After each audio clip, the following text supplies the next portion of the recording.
Welcome to Popcorn Unscripted, the podcast where we dive into movies and TV shows with no scripts, no filters, just real talk and plenty of popcorn. From timeless classics to the newest releases, it's all about real opinions and unfiltered conversation. I'm your host, Bailey, and let's grab some popcorn, sit back, and let the show begin. We're not just exploring space. We're exploring awkward ex-marriages, weird aliens, and what happens when a mid-level exploratory ship becomes home. Welcome to episode 57. So, today's episode is going to be on the Orville season 1. Now, this sci-fi comedy drama is created by none other than Seth MacFarlane, who you should probably know is the voice behind many characters in Family Guy. That's what he's, for the most part, known for, as far as I'm concerned. And what led to him creating this, I have no idea, but honestly, this is one of the best funny comedies I've seen in a while. I literally just started watching this yesterday. I watched all through season 1 yesterday, but some details are going to be a little fuzzy since I started watching season 2, like, right after that, but I digress. But from what I watched, it was very funny. Like, it's kind of like Dumb and Dumber funny, where it's just, like, kind of stupid funny, but you can't help but laugh at it. It's just a stupid funny show, and it's something to take your mind off of the world for a little while, and it's a nice show to have in the background too, even though it's only been 3 seasons, because it's season 1 and then 2 and then Expeditions, from what I've seen on Hulu. But it is a very good show, and I shall continue watching it. So the first season, of course, had 12 episodes. I'm not exactly sure when it aired, though. But it does have 12 episodes in the first season. It started in 2017. It has Seth MacFarlane in it. It has, that's really the only familiar face to me, if I'm going to be completely honest. But basically, this show is an American science fiction comedy drama television series created by none other than Seth MacFarlane, who also stars as the protagonist Ed Mercer, an officer in the Planetary Union's line of exploratory space vessels in the 25th century. So yes, this series also takes place in the future. I kind of feel like this is just a comedic take on Star Trek, is what I think kind of where this kind of come from for me. It's just a comedic Star Trek, even though Star Trek can be pretty comedic, but I digress. But I'm gonna go over the season as a whole. I'm not gonna try to break down every single episode, because that would be a lot. So we're just going to dive right into this. So, as I mentioned, the basic premise of the show is the U.S.S. Orville under Captain Ed Mercer and First Officer Kelly Grayson. So basically, at the beginning of the first episode, you are introduced to Ed Mercer, and you end up finding his wife having an affair, unfortunately. And then the whole series takes place like a year later after all of that happens.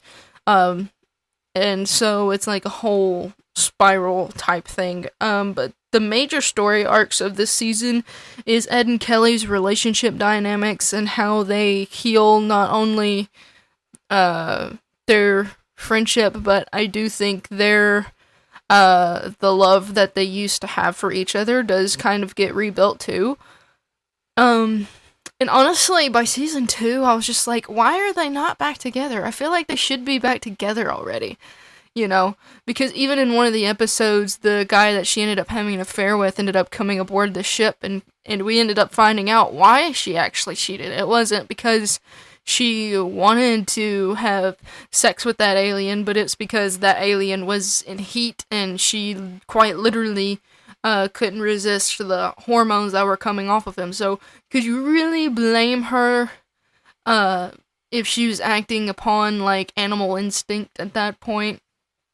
You guys can answer that question, but I digress. So, the tone of the show also mixes serious sci-fi, humor, and also character drama. There's a lot of things going on because you have the Mocklins, you have Bortus and his husband having a child this season, you have Ed and Kelly's thing, and then you have the 23-year-old, I can't remember what her species is, but she's trying to learn her place, and you know, and she's trying to figure out where she belongs, because as she mentions later on, is she doesn't have any family. The Orville is her family, and you see a lot of growth in a bunch of the side characters too. You notice the growth in Isaac, who is the automaton, is what I would probably refer to him as. He's just an artificial being, just an artificial being. He's not any flesh or anything like that, but I will say, I think Isaac's probably my favorite character out of everybody. I think he's genuinely my favorite character out of everybody. He's just, like, even though he's a robot, he does feel, I think. He thinks, he's programmed in things, but he's still trying to understand what it's like for us to feel and what human life is like.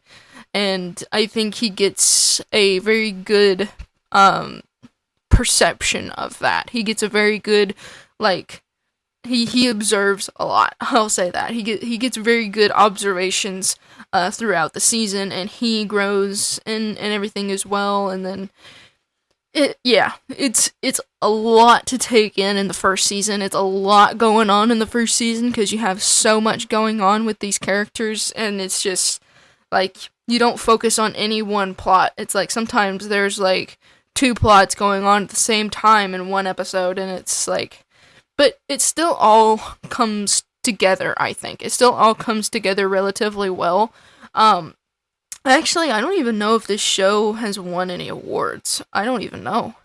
It's a 77% on Rotten Tomatoes and an 8 out of 10 on IMDb. Let's see. I don't think it did.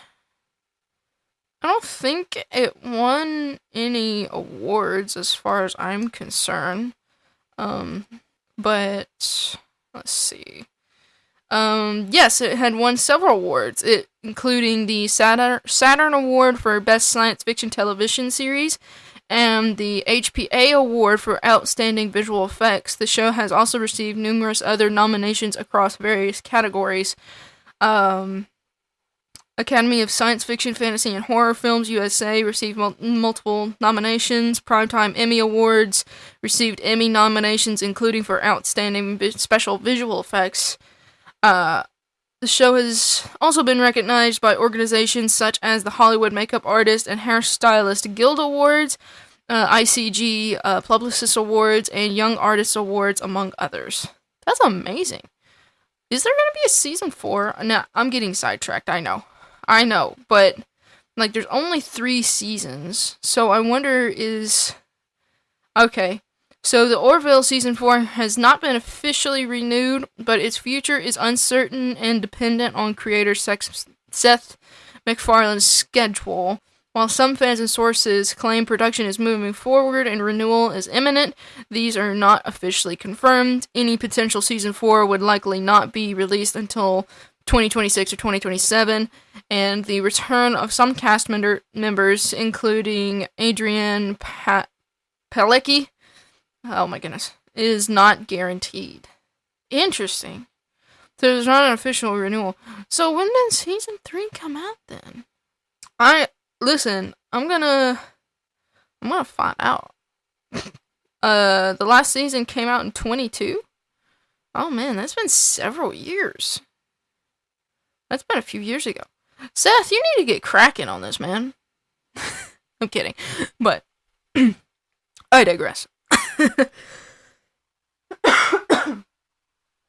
So, anyway. Some of the episode highlights. So, there's like a few key moments. As I said, I'm not going to try to go through all 12 episodes because that would take absolutely forever. But the first episode essentially introduces you to Ed and Kelly, as well as the rest of the crew that you're going to see throughout the rest of the season. Episode 2 is the home replicate scenario, and Alara is in command. Actually, I don't think that's right. I don't think that's episode 2. I don't think that's episode 2. Did I write that down wrong? I think I wrote it down wrong. I don't know. But yeah, you do have, like, there are a bunch of episodes, as I said. Episode 3 is about Bortus and Clyden's family plotline. That's when Bortus actually lays his egg and he has to sit on the egg and wait for it to hatch. And that's where you get the, and I think that leads into the episode of where, they want to change the girl to a boy, or it might be in that episode. Because these episodes do run for like 40-something minutes apiece, so it could very well be that. Let's see. Then episode 5 is where you have the twist, and you have the Krill infiltration plotline. I feel like that's season 2, though. I feel like I got mixed up. But yeah, there's, like, again, this first season, it has a lot to unpack there. It has a lot to unpack in each individual episode as well. But as I said, each individual episode runs for about, like, 40-something minutes to almost an hour per episode. And so it's kind of hard to go through one season and talk about each individual episode. So, just talking about it as a whole. So, as you see throughout the series, is you see Ed and Kelly. That's the main plot line, I think, of the entire show. That's the main plot line, is showing how they are able to work together despite them being ex-husband and ex-wife. And it shows that these two people can live in harmony, and these two people can get along. And yeah, and I think that episode where the guy she ended up cheating on Ed with coming to the ship as, I think he was an archaeologist, if I remember correctly. He was some kind of archaeologist, I think. And he come aboard, and of course we come to find out he was in heat, and then everybody in the ship goes like crazy in love because his hormones were like out of whack. And so that's why we ended up finding out that's why she was in bed with him all that year ago. And so, but yeah, so we'll go ahead and get into character analysis, because I feel like there's just so much to unpack in this season that I don't think I'm be able to talk about all of it until I've watched the entire series as a whole. But getting into Captain Ed Mercer, so he's new to this command position. We know he's got a bunch of personal issues, but you can also see him grow in this season, which is what I really like, is that he grows throughout the entire season. Like, at first, he was very, like, hell-bent on making sure, like, everybody knew that he was divorced to his first officer, and he makes a bunch of jokes and stuff about that. But as the season goes on, he kind of slowly gets over that, and he slowly heals, I think. I think he just slowly heals as they work together, and it's like they come together as one again. And there's also that episode where her and him get taken and put in a zoo, and that's just how that happens is they had found a ship, and they had made it personal because his parents were on the fake ship, and so both of them go, and they got trapped and sent to another world. And that's basically the episode where they were put into a zoo, and they had their whole habitat and everything. It's the technologically advanced episode. I don't remember which episode it is exactly, but it reminds both of them why they liked to be together and what was so terrible about being together. And I think that's the episode that really stands out for both of those characters, because that was a big moment for both of those characters. That was a big episode for both of them. And so, then you get to Commander Kelly Grayson, who was the first officer, his ex-wife, professional and also personal tension with her. She just wanted to push Ed and see him be better than what he was. Because as you see in the first episode, you see that he was not taking the divorce very well. He was drinking excessively. He was doing harm. He was not in the very best place, to put it mildly. And so it was just really hard for him in general. And so she was like, I just messed this up, so I'm gonna do my best to try and fix it. So she goes to one of the admirals and be like, hey, give Ed this ship as like a family favor, because the admiral knew her dad. And so that's how Ed ended up getting the captain position. And then she came on as the first officer, which is like his right-hand man, so to speak. But yeah, there's a lot of romance and tension in this season between the two of them, and honestly, I was sitting there waiting for them to like get back together or something, and it didn't really happen. It's kind of being dragged out, especially going into the second season. It was being kind of dragged out, especially since in the second season she finds her a new lover. But we'll do an episode on that when I get done watching the second season. So then you have Alara, which is the strong girl who was lead security. She led security. And then you had Bortus, and then Dr. Finn, then you have Isaac. Then you have Ed's friend, who I don't remember, and then the other guy that sits next to him, who I don't remember. I think his name's Jonathan, but anyway. All of those supporting characters really did support the story, added more to the world, added more to the story, as well as having their own stories being developed alongside Ed and Kelly. There wasn't any one moment where I thought they were overshadowing the main plot, because I think each character had at least one episode that was about them specifically. So it really didn't overshadow all that much, in my opinion. I think everything worked together very, very well. And everybody, as I've said, everybody had worked as a family and a crew. Everybody cared for each other, despite what the admirals had said for the captain or any of them to do. They would disobey those orders to go and save their family and protect their family, which is very, very nice to see. And it's like, you know, you have to take the risk in order to get the job done, right? So there's that as well.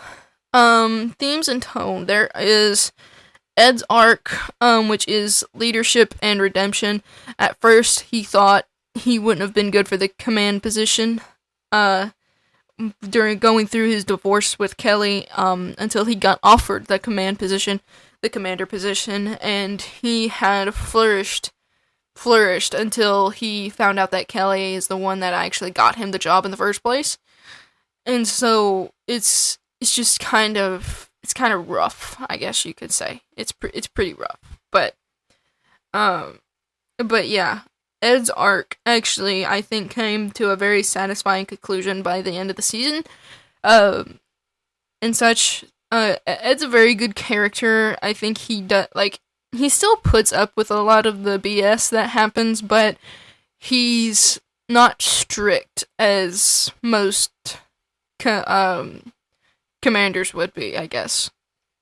And then you have the themes of identity and relationships, which is Kelly and Ed and Bortus and Clyden and things of that nature. You have the Doc and her children with Isaac, and there's so many themes of identity and relationships, so many ways to take it, so many ways to look at it. But it all comes together really good, and all of the stories and things come together really well.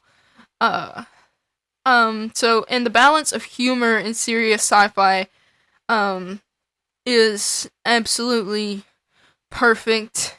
And it also handles the idea of the big ideas really, really well too. Because you also have the Krill, which is like the big villain of the series. Or it's the main like alien villain of the series, to put it that way. That's the aliens we see the most of. The main alien, so to speak, alien species. But it's all with lightness, because you have alien cultures and ethics, and it all comes together really, really well. And it adds to the story and everything, and not just the world, but to the story. Like, even though most of the episodes don't have to do with the main plot, it's all of these side things that they are doing is what builds the characters, and it all works very, very well.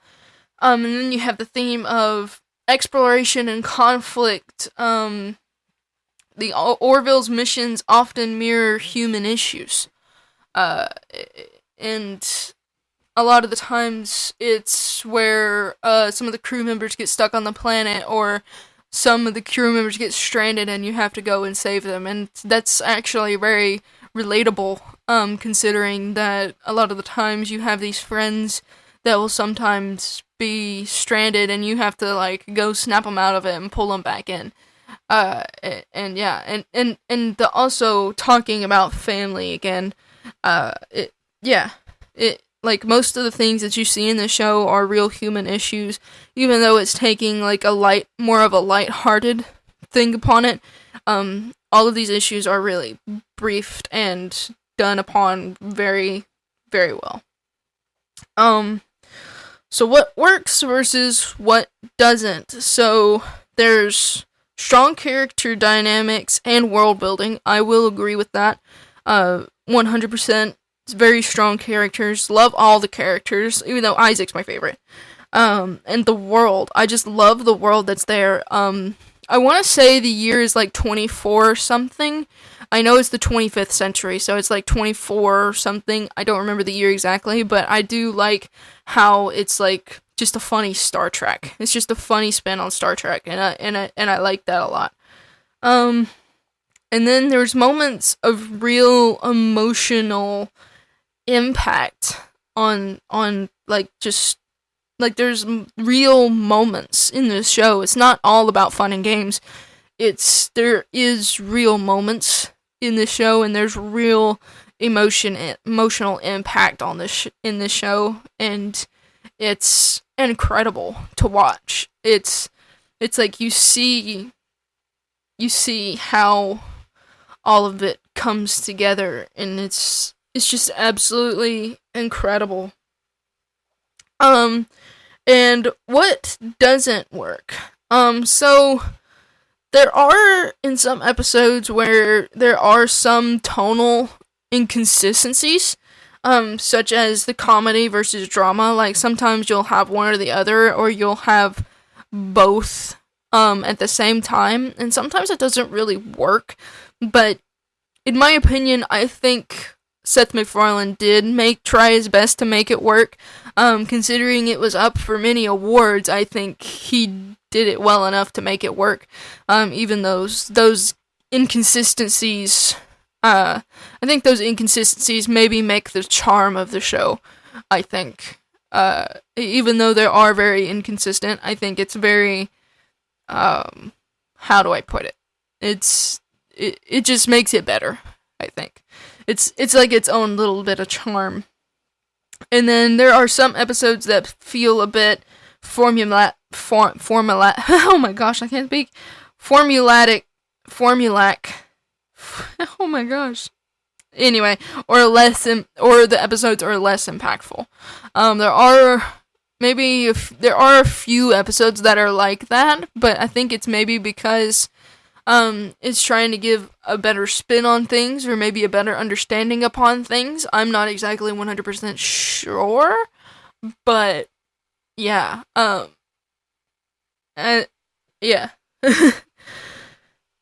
So, gonna wrap this up. I know this episode's a bit short, but to be fair, I don't really have a whole lot to say about this show, other than I think it was very good. I would definitely, like, leave it on in the background. It's definitely one of those types of shows where you can just leave it on in the background, and you could just come back to it. You can, like, yeah, it's just one of those types of shows to me. But I will say, season 1 is definitely a good entry point into the show. I think it did a very good job of being a good first season. As for what it set up for future seasons, I would say it set up season 2, like, okay. I mean, where they ended off on season 1 didn't really have a cliffhanger or nothing. Like, usually with a show like this, you would want to have a cliffhanger, so that way when season 2 comes out, you would have, they would have something to come back to, where audiences would have something to come back to. But with this season, it didn't really have that, so to speak. But when season 2 starts, it's like a little bit of a time jump, so to speak. And so, yeah, whether it set it up for the second season good or not, that's entirely up to you guys. I don't really think it did, but I don't think it did bad either, in my opinion. But I digress. So here are some questions for you guys. Which characters surprised you the most in season 1? I don't know what my answer to that question would be, honestly. I mean, honestly, as I said, Isaac, I think is just a really good character. I think his character arc is pretty solid, despite him being an automaton, like a artificial being. But yeah, I would probably say Isaac from my answer. Did the humor plus serious moments work for you or clash? I think it did a bit of both. Sometimes you'll have a funny moment and then you'll have, like, immense drama right after, and then sometimes you'll have immense drama and then a little bit of humor. I think that's the way it should go. You'd have a bunch of drama and then have a bit of humor to kind of ease the tension, and then go back into it, rather than humor, drama, humor. Yeah, I think it worked most of the time. Most of the time I think it worked, but not all of the time. And what's your favorite Orville mission from season 1? Do I have a favorite? I honestly don't know if I have a favorite, actually, now that I'm thinking about it. Although, I did like the episode where the doc was taking her kids out to, like, a fun planet, and Isaac had went with them, and he learned what it means to be a parent, and he learned, like, how to parent and things like that. I think that really developed Isaac's character a lot, that episode. And I loved the bonding with the kids with Isaac. I just loved that episode. I think that's probably my favorite from season 1, as well as the episode with Ed and Kelly getting locked up in a very big zoo. I think that those two are probably my most memorable and favorite episodes. That's a wrap on today's episode of Popcorn Unscripted. Don't forget to rate, review, and subscribe wherever you get your podcast. New episodes drop every Monday and Friday, so be sure to tune in. Until next time, keep your popcorn close and your movie critiques closer. Thanks for listening to Popcorn Unscripted.